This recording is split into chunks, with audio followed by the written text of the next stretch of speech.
Gruß, willkommen in einem Aufregens video. Welcome to yet another exciting video, in this case episode 55 of my figure gaming video series. In this video I wish to provide an overview of some of the observations I've made as I've got back into the figure gaming hobby. I have no specific rules, figures or terrain guides, more an observation of what has interested me and what has not. This is the second version of this video, and I originally created it as a 2023 Christmas special video, which was aimed to provide an overview of what figure gaming I'd conducted and was planning to conduct once I retired. I finally managed to retire in late 2024, so I've decided to update this video accordingly. Many of the projects I described in my original video have already had the figures purchased and ready to start painting and basing. I also expanded my original ideas to include 10mm World War II force mixes as well. While this video failed to come out on Christmas in 2024, it has become my de facto 2024 Christmas special video regardless. Back in 2023, I lacked the time to keep up with my normal video output, which I'm rather sad about. However, now that I've retired, I've decided to update all my videos, specifically audio quality, but also including typo corrections and updates, and video is an example of that. During my final 15-month work stint, each month I ordered figures to fill out an army. Once I received the figures, I packed them away, waiting for free time to paint and base the figures. That time is now. I currently possess more than enough figures to keep me occupied for many years in terms of actual figure gaming. However, I've discovered I need to create new force mixes to keep me occupied when I'm not actually gaming. While we all strive for a game, in reality the bulk of our efforts and time will be in creating the force mixes and playing areas that you wish to use. In terms of what I currently possess, my first force mix was a 1:285 scale or 6mm German force mix. This has grown to a point where there is no way I'll ever be able to use all these figures. I currently estimate I have about 420 vehicle elements and about 200 infantry elements of German late war figures. I also possess about 300 early war German vehicle elements. I created such a large German 6mm World War II force mix, I began to split them up by period. This is one of my split-off force mixes, late war force mix specifically. This is a early war force mix, German World War II, which should give me all the gaming I need for the periods 1939 to 1941. When I got back into gaming, I quickly discovered I needed to field more than just one side. As my main interest is Ostfront, I also possess an equally large Soviet force mix, about 420 Soviet figure elements and 200 Russian infantry elements. However, this ended up not being enough. In my attempt to game new gamers, I quickly discovered many new gamers preferred playing Western force mixes, so I also possess a US late war force mix. This is smaller, with only about 200 vehicle figures and 100 infantry elements of World War II US forces, but is more than adequate for a game. I also possess a smaller UK force mix, perhaps about 100 AFVs, but no infantry, and mixed with my US, I can field a UK force mix if required. One gap I did have was that I had a early German force mix, but I had no opponents. So I decided to go out and pick up a Polish force mix. I currently possess about 100 AFV figure Polish force mix. I possess also about 150 1940 French figures as well. This rounded off my World War II force mixes and allows me to pretty much game 39, 40, 41, 42, right up to 45 with adequate opponents in all cases. One area which I unexpectedly enjoyed far more than I originally planned was 6mm aircraft. This really surprised me, as I originally had little interest in aircraft, but I quickly got into an aircraft frenzy and purchased aircraft which I can assure you I will never use. One area which I really went overboard was 4-engine bombers, which is not something that you would typically see over a micro armor playing area. However, I have yet to use any of these bombers, but they do look good, and I probably normally just set them up as a trophy behind my front line for my opponents to look at. I did try World War II naval, but as I mainly purchased carriers, that's aircraft carriers, there was a distinct lack of carrier rules which achieved the figure gamer's bling objective, so that went down the wayside. I am thinking of trying World War I naval at this scale in the future, but instead focusing, obviously, on battleship conflicts, which I think is more viable. I do have a large Ancients naval force, but at the present moment have minimal interest in that type of gaming at the present moment. You may have noticed a lot of empty slots in my previous boxes. I can assure you each spot has a figure supposedly to go in there, but my collection was so large that in order to make it portable, I created special storage boxes for force mixes, which I use for a specific day of gaming. This shows my 1944 Soviet force mix for a typical game. While my first love was always World War II, my local club went down the Cold War path and I ended up with an equally large NATO and Soviet force mix. My Cold War force mix primarily was West German, and I possess about 300 vehicles and about 100 infantry figures. As NATO used the same camo, which is quite good, I also picked up about 100 US and 50 UK vehicles as well, and can pretty much feel all three nationalities. The only thing I've got missing is French. As with my World War II, I also had to get an opponent force mix for gamers that didn't have it, and I ended up mainly playing the Soviets because most of my opponents preferred to play the good guys. So my Soviet force mix consists of about 400 vehicles and 200 infantry elements. There is no way I'll be able to use all these figures, and I still have no idea why I purchased so many, but figure gaming is like a drug, and I was very much hooked at the time. In terms of the rules I've used so many different ones that it's hard to keep up. These days I mainly use a figure game conversion of a set of SPI rules, which I call Neu für Punk. It's simple, gives me a game to complete in 3 hours, and new players tend to like and are able to quickly pick it up. However, prior to this, I have used WRG World War II and Cold War rules, Corps Commander, Challenger, FFT3, Panzer Corps, LWRS, and Spearhead. Spearhead seems to be the rules with the most traction, but Panzer Corps is also rather popular, and LWRS is also a popular pick, especially since it's free. Apart from 6mm World War II and Cold War figures, I also went down the Napoleonic rat hole, or at least I was forced to by some of my opponents. Initially, I built up a huge Prussian force mix. I estimate I possess about 500 elements of Prussian infantry, cavalry, and artillery. And because I had so many Prussians, I decided to split off a force to create a DBN force mix. I have since rebased this into a Napoleonic battles force mix, but using US basing, as well as a small experimental force mix which uses 4cm square bases, which allow me to put more diorama on the bases, and in some ways I think looks rather good. Also, I do play a set of rules which encourage square elements. Originally I based everything using what I call UK basing and used WRG rules, and then my Napoleonic interest went on the back burner for many years. But then I discovered Napoleon's Battle and a figure game conversion of an SPI board game, Napoleon's War, which I call Grosse Schlachten, or Big Battles. This has exploded because my local club tends to play, or mainly play, Napoleonics, and this tends to be a popular pick. The board game conversion has been very popular, again, because it's simple to learn, can give me a game with an actual end within 3 to 4 hours with an actual result, and which new players that have never played it before can pick it up after a single game turn, which is pretty rare for most Napoleonic sets of rules. When I got back into Napoleonics, what I call my second wave of gaming, I finally decided to build out an Austrian force mix. I often wondered why I never originally picked the Austrians rather than Prussians, as that is my ancestral homeland, but anyway, that's life. My Austrian force mix was built up very carefully, as I did not wish to over-purchase figures.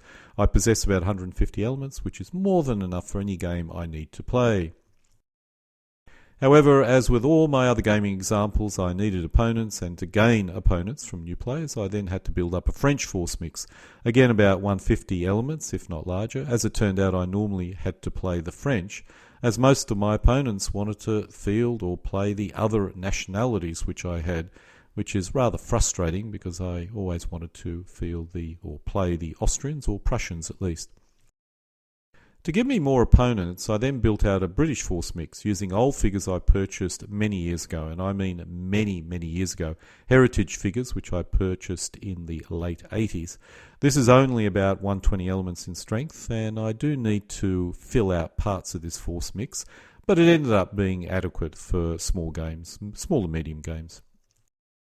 For some reason, I then decided I needed a Russian force mix, and this scoped out to about 150 figures. With that force mix, I decided to call it a day, at least I did back then. I often think the reason why I picked up a Russian force mix was so I could play some of the big battles like Austerlitz and Leipzig where the Russians were involved. But it allows me to also play Borodino or Smolensk if I so desire. Finally, we come to Ancients. My Napoleonic phase back in the 1980s did not last long and quickly moved into Ancients. I played in an Ancients campaign, which I found rather enjoyable. My force mix, or my ancient force mix, was a 15mm Greek force mix, specifically Athenian. This consisted of about 300 elements. Unfortunately, it wasn't a great nationality pick for the games that I played, but nonetheless I enjoyed painting them up and gaming with them. In order to get a force mix which was a little bit better, I then decided to get a Roman force mix and built up a early imperial Roman force mix, spanning early to middle imperial Rome period, I suppose, but mainly focused on the early period. This also consisted of about 300 elements, which was considerably more than you would ever need for a typical game. I was really hooked on Ancients at this point and decided to then build up a Carthaginian force mix, which currently is my favourite force mix. This also consisted of 300 elements, but I lost about 100 elements to corrosion when I stored it in a warehouse when I was overseas, something that really annoys me greatly. What is left is still more than enough for any game I wish to play, but some of the elements do still show the results of corrosion, which does aggravate me a lot whenever I use these figures. If I was going to get a Carthaginian force mix, I needed lots of elephants, and I suspect that's the main reason why I went down the Carthaginian path in the first place. This also applied to my Macedonian force mix, which I started building up but never completed because a new gamer that I'd met gave me his 15mm Macedonian army. I suspect he was travelling somewhere and couldn't transport it and didn't want to throw it away. I'm still not quite sure why he didn't try and sell it, but anyway, I was lucky at this point in time. My Carthaginian force mix ended up being so large I could field a Spanish and Gaelic force mix if I wish. Small ones, but nonetheless I could get away with it. I then moved to a much later period and I ended up with the Teutonic force mix and really went overboard with this. This ended up being about 350 elements strong and represents a force mix larger than any actual historical Teutonic force mix that ever existed in history. One advantage I've discovered lately of having so many Teutonic figures was that I could actually field a Polish and early Prussian force mix if I so desired. As I indicated earlier, one of my gaming friends gifted me a Macedonian force mix, which was a very reasonable 150 figure in size, more than adequate for any game. The figures are very nice, but I never really liked it because I didn't do the painting. I'm one of these people that prefer to use figures that I've painted myself, even though I have to admit the paint job on these figures is a lot better than most of my paint jobs. For a short period, my club went down the ancient naval warfare route and I built up 2 large force mixes. This died out rather quickly, but I may try this again in the future if I ever get the desire. The specific force mixes I had was a Athenian, which matched my Athenian army, and also a Byzantine naval force mix. In my recent rediscovery of figure game, I decided to try 6mm Napoleonics. But at this point in time, I only managed to build out a 6mm French force mix. I've got an Austrian force mix that needs to be painted, but it's not yet built out. This French force mix is about 150 to 200 elements in size, and it's probably too large for a typical game. I'm thinking of splitting it out into a proper force mix that satisfies my requirement, which uses 3 centimetre square elements. And then any excess figures I may rebase to try some new ideas in terms of basing. My conclusion after looking at all the figures that I had, or at least at this point in time, was that these were more than enough to allow me to refight any ancient Napoleonic World War II or Cold War figure game that I felt like. So I felt that maybe I didn't need any more figures. I could simply just game. However, after thinking about it for a while, I realised this is an error. While I had force mixes for games, I needed new projects to keep me occupied in between games. This may be the reason why gamers build out such large force mixes. In simple terms, a figure gamer's main driver for pursuing a figure game hobby is not just the mental exercise of a game, or even the bling during the game, it's the time spent preparing their force mixes and also playing areas. It's all about the journey, not specifically the destination, although the destination is still important. Many figure gamers don't even care about the destination, although I must admit I do. I want a game which gives me clear winners and losers within a reasonable time frame, and for me 3 hours is probably my reasonable time frame. I'd like to get within a day, a long day, 2 games if I can, or a short day, 1 game. However, if you're going to retire, you have a problem. Once you lack an income, it becomes difficult to spend much money on your hobby. So in conclusion, I've decided to stockpile figures up for my retirement, or I did, while I was working, so I can occupy myself for years in the future. The first project that I wanted to complete was my 6mm Napoleonic force mixes. I already have a fully painted up French force mix, but I needed an Austrian one as well. I have no intention of building out any more force mixes. 2 is sufficient to allow me to try out 6mm Napoleonics. In my case, I originally went for 3 cm squared bases, as this aligns with most of the simple rules I'm using right now. I can also place 2 bases together to give me a 6 cm wide base, which may allow me to try rules which require that type of base size as well. But I'm aiming for a smaller playing area strategy, so I don't expect I'd do that very much or at all. In my case, I use Bacchus for my 6mm requirements, with this being my order for an Austrian force mix. I like Bacchus, and they have a great range, but if you order a lot of stuff, it can take a while before they actually ship it. The next project I decided was to base up 2 force mixes using Napoleonic's Battles basing, or US basing style, which is 2 cm wide, 3 deep, for infantry. I want to try out those rules, but the main reason is that US base sizes work very well with the figure game conversion of SPI's Napoleonic rules, which I typically use for new players.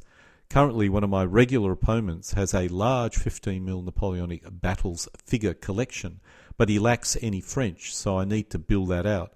For my opposing force mix, I'll rebase part of my Prussian figures to give me a Prussian force mix. As it turned out, I also went down the path of ordering an Austrian force mix and even a bit of a UK or Great Britain force mix. So I did go a bit crazy with these basing style, or the US basing style. For my second French force mix, I decided to go with minifig. Previous to that was Lancashire figures. This is more to try a different range of figures than anything else. I was quite happy with my previous selection. These are more expensive than my normal range of figures and slightly larger, but I am looking forward to painting that. Well, actually, I've already completed painting all of them up. I have completed this force mix before Christmas 2024 and intend to use it sometime in January. For my third order, and I don't know if I mentioned this earlier, what I did was when I got back into work for a 15-month period, every month when I got a paycheck, I ordered an army. So my third army that I ordered, I went with 6mm Ancients. In this case, I got 2 armies, 2 biblical chariot armies. This is the order I used, for those interested. While this period was certainly never a major focus, I kind of like the idea of chariots, and I'm quite keen of trying it. Also, I've decided to go down using small bases with 6mm, and I think I have a solution which works, which allows me to have a smaller playing area, so I'm quite keen experimenting in this area. For my fourth order, I wanted an opponent for my Greek 15mm force mix, which in this case is early Persian. When I originally got into Ancients, I never thought about coming out with opponents, so I built out early Imperial Roman, Greek, Teutonic, Carthaginian, but never had a real opponent for it. So I had to come back, create opponents so I could get new players involved. In this case, I decided to go once again with minifigs, because mainly it has the best range for this force mix, which is why actually in the end I went down the minifig path in the first place. It's a little bit hard to order minifigs. It's not quite as automated, so it makes a bit of an effort. But it's this army or force mix that got me to go down the minifig path, and I'll tell you now, I'm very happy with minifig figures. For my follow-on order, I ordered an early German force mix, then a Polybeing Roman, which filled out the gaps in my existing force mix opponents. Originally I was going to go with Lancashire 15mm figures, as they are very good value, but I like the minifig figures so much I ended up paying the slightly extra cash and using minifigs.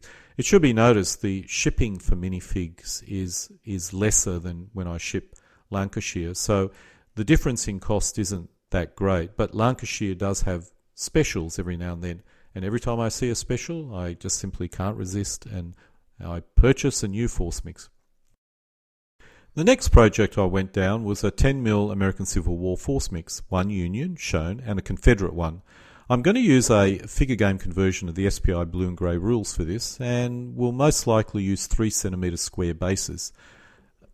This is a decision that I still have to lock down because I've got the figures and I haven't decided on basing, but the rules, that is when you convert a board game into a figure game format, the rules seem to favour square bases, clearly because the counters in a board game are square, so I suppose it makes sense. The final project I engaged in was a 10mm World War II force mix, starting with the German and British, and once I have the cash I'll pick up a Russian force mix. The German and British has been purchased and I've painted the undercoat, but yet to be fully painted. The Russian force mix I haven't purchased yet, so I'll see how the German and British goes first before I actually make the call on the Russian, but I think I will get a Russian force mix if it works. Now for these figures I'm going to use a figure game conversion of the SPI Panzergruppe Guderian board game, where each element is a regiment. This is very much an experiment, and it may fail, but I'm hopeful that it won't fail. I have a few other projects and gap-filling orders, but what I've already ordered and stockpiled I hope will keep me occupied for at least a couple of years. When you decide to retire, it's critical you have a hobby which keeps you active. I have my hobby, and I can certainly recommend it, but you do need some cash in order to maintain it. And so we come to a conclusion of episode 55 of my figure gaming hobby series of videos, in this case answering the eternal question every figure gamer faces: have I purchased enough figures? The answer is, of course, you can never purchase enough figures, and my dream is when I pass away I'll be clutching a paintbrush at my painting desk. Alle guten Dinge kommen zu einem Ende.